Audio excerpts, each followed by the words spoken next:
日咧就同大家介紹一下呢支 Dior 啦。咁喺 Dior 入面咧，呢支 Dior 咧係一個非常經典嘅款式啦。咁而三格咧就屬於咧呢支 Dior 呢個款嘅呢啲 size 啦。咁咧佢呢個 size 咧就有好多唔同嘅皮嘅。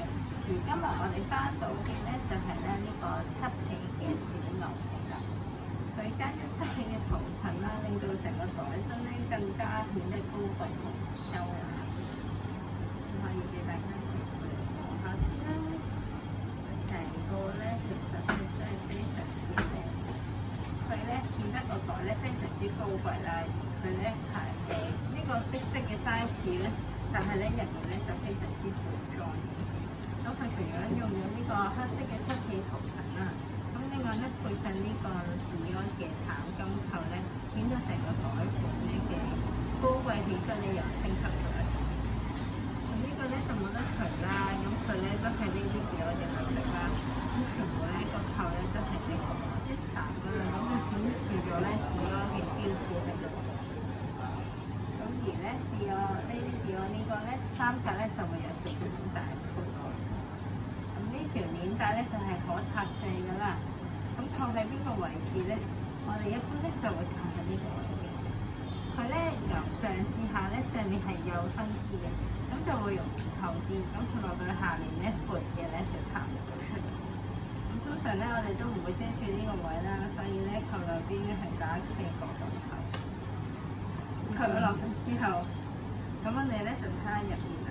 咁佢咧鐵蓋式咧係非常之方便啦，以前用拉鏈咧就攞嘢非常之難。咁而呢個 size 入面咧，大家見到咧中間有條拉鏈啦，咁亦都係可以俾你放啲比較隱私嘅嘢啦。咁入面呢個內空間係非常之夠用嘅。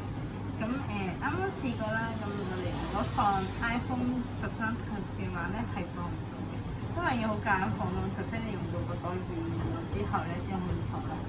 咁一般電話咧就可以放咗落去嘅。咁然後卡夫打或者係主人包嗰啲咧就全部都冇問題㗎啦。咁另外咧Dior嘅配套咧就有個用套袋裝住嘅書仔啦。咁而書仔入面咧，除咗講述咗佢哋自己品牌嘅製作之外咧，咁喺到最尾咧亦都會有一張卡嘅。咁呢張卡咧就屬於Dior嘅身份證嚟㗎啦。咁所以咧就大家都要講真保本呢張卡。咁佢除咗咧有本咁厚嘅書仔之外咧，咁仲有層袋啦，同一個小ถุ。所以呢個袋款咧係非常之吸引人買，而佢底部咧亦都會有釘喺度嘅，咁就避免咗咧磨損啲皮啦。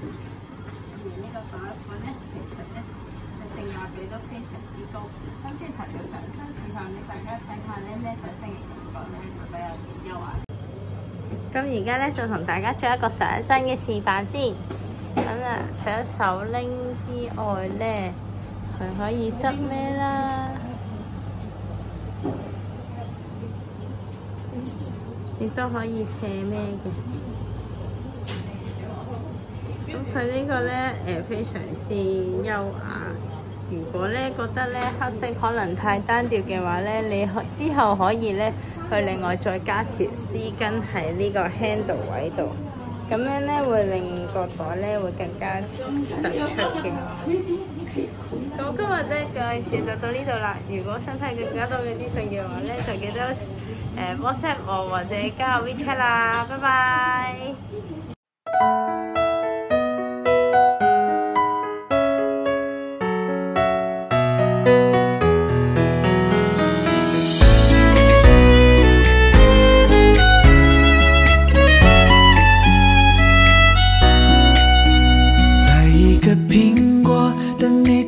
前经过，送到你的手中，帮你